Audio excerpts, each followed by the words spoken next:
Get a trade. That way, you will never starve to death. Who here has heard some variation of that advice? There's nothing wrong with getting a trade. You can become a plumber and you can become very wealthy as a plumber. But listen to the second half of that sentence. Did she say, so that you can become all God intends you to be? Is it so that you can let your light shine, so that you can become wealthy, so that you can achieve goals? No, it's so that you never starve to death. The thinking comes from a place of desperation. And that's the thinking that's handed down generation to generation. And the weird part is, it's completely invisible to us. Take a look at the building you see behind me there. That is an Industrial Revolution era factory. It's about 100, maybe 120 years ago. What other building that we have today looks very similar to that factory? Schools, yeah? Schools, and here's an interesting one, are run according to the Industrial Revolution age of thinking. Picture this for a second. You drop your kids off at school, or you as a child are dropped off at school, and you line up in neat lines, and the foreman, I mean the teacher, blows the whistle or rings the bell, and in your neat lines you go to your workstation and you sit down. You sit down at your little workstation and you work for a number of hours, and then the foreman, I mean the teacher, blows the whistle, rings the bell, and you take out your little lunchbox and you can have some food. Then the whistle goes again, you go back into your workstation, you sit down. It is run according to an Industrial Revolution era factory. Why?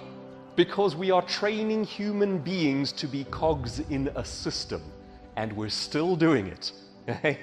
Now, I'm not picking on schools here. The point is not to say that schools are badly run. The point is just to say we have thinking that is invisible to us.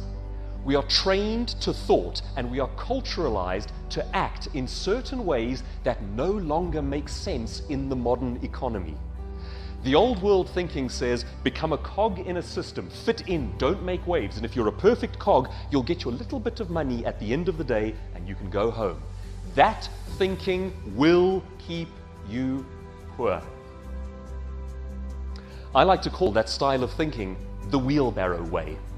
It basically goes like this.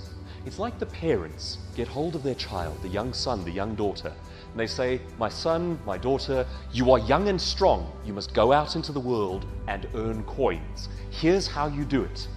Pick up your wheelbarrow, load it full of bricks, and for every hour that you push your wheelbarrow, you will get 1 coin.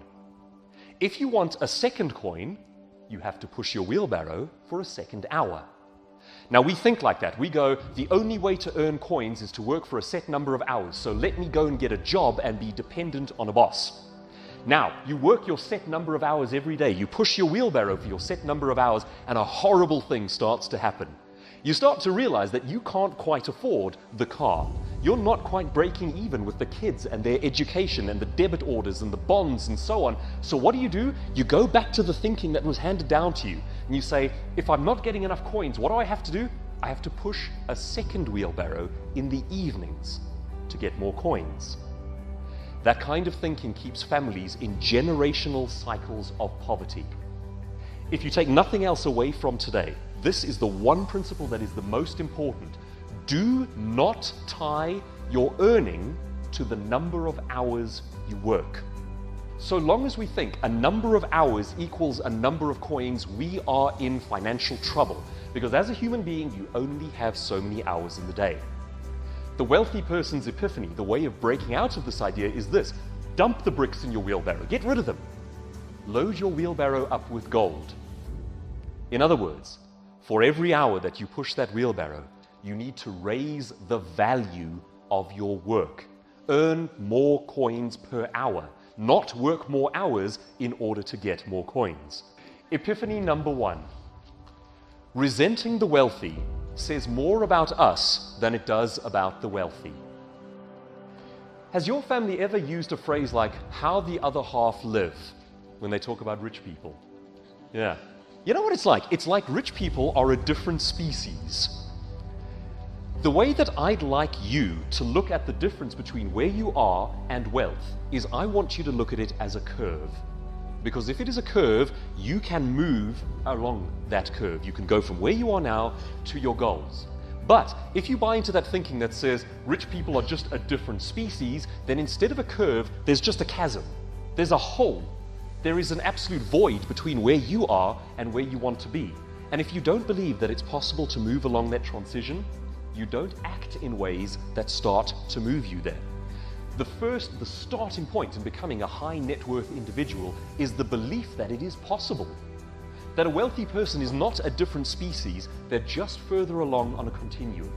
They have more education about what brings in money and how to achieve goals than what you currently have. And that's okay, because that represents hope. That means you can learn these things, you can do them. Resenting the wealthy says more about us than it does about the wealthy. We often think about wealthy people as they're obviously evil, they're obviously corrupt. They obviously stepped on people's faces to get where they are now. Forbes magazine paints a different picture of that. They take the highest earning individuals on the planet and they look at how much they give. The stats bear out that wealthy people give more per capita than anyone else. We're not just talking about more money because they actually have more, we're talking about more per individual in percentage form. The idea that wealthy people are obviously stingy, obviously evil, is not borne out by statistics. Yeah, of course, there's obviously the odd jerk. You will meet the odd, horrible, rich person. They're out there, certainly, in their numbers. But by and large, it is not a valid rule. That's number one. There's a fantastic book. It's called Outliers by Malcolm Gladwell. He talks about the difference between people who fail and succeed in anything. And he talks about how in wealthy families, they teach their children something very different to what is taught in middle class and poorer families. And it's just how to interact with authority. The middle classes and poorer people are taught to fear authority. And it's industrial revolution thinking. You've got to fear the guy who runs the factory because he owns your life. And it goes like this. Let's take a practical example. They do this one in the book. He says, you're taking your child to the dentist. The middle class family will teach the child that the dentist is God. He has studied for 8 years and he knows everything there is to know. You as the child must shut up, sit down, keep quiet, and even if it hurts, don't cry. Just wait for it to be over. Do whatever he tells you to do.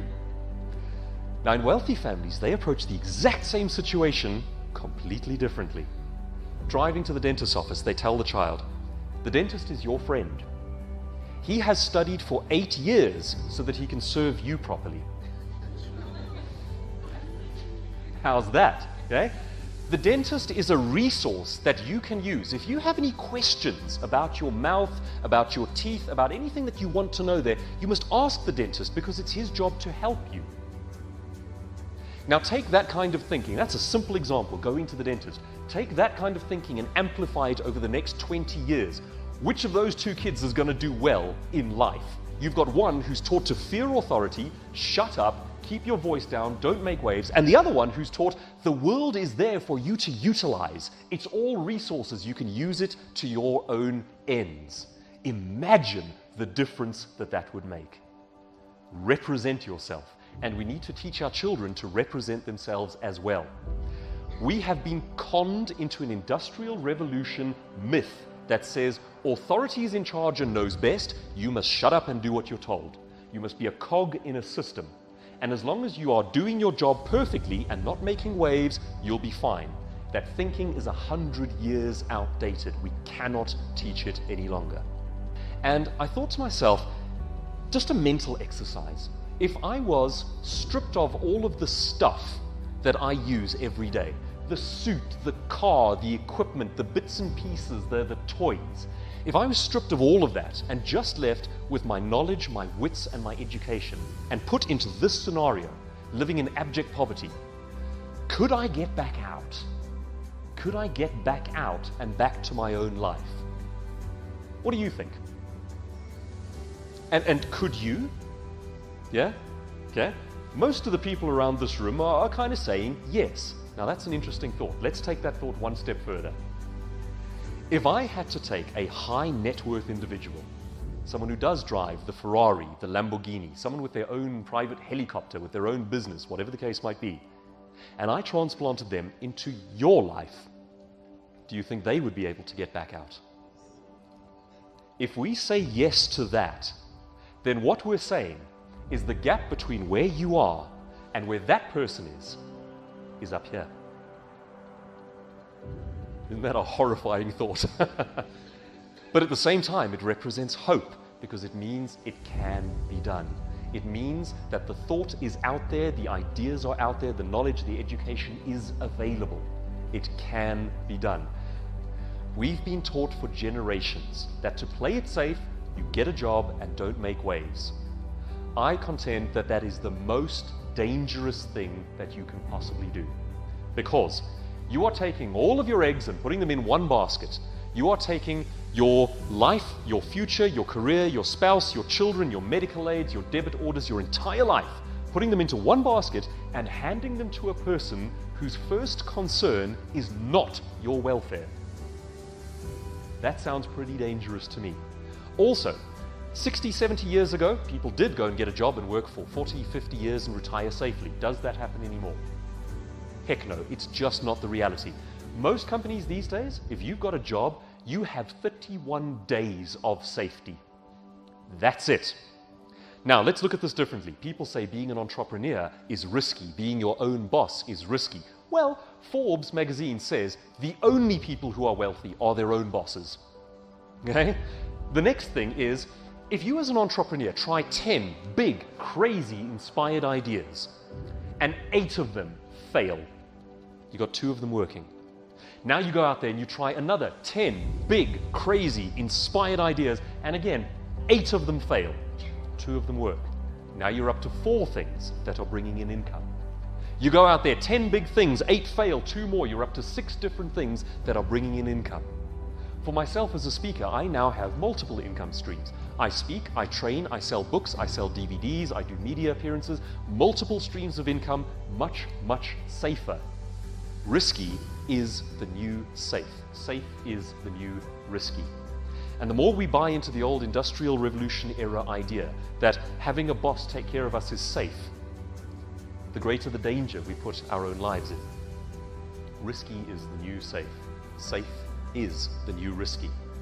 I believe that risk aversion is one of the things that paralyzes most of the people in the middle class. Your average high net worth individual has been bankrupt 3 times. How scary is the idea of going bankrupt to you? Yeah? To them, it's a matter of course. They've tried big, crazy things. They've tried building up businesses and they've utterly, utterly failed. But to them, it's only part of the process. And they do something interesting, and I'd like to invite you to do this. They give themselves permission to fail. Folks, today, at this early stage in your career, make that commitment to yourself. Do yourself a favor. Give yourself permission to fail. It's okay.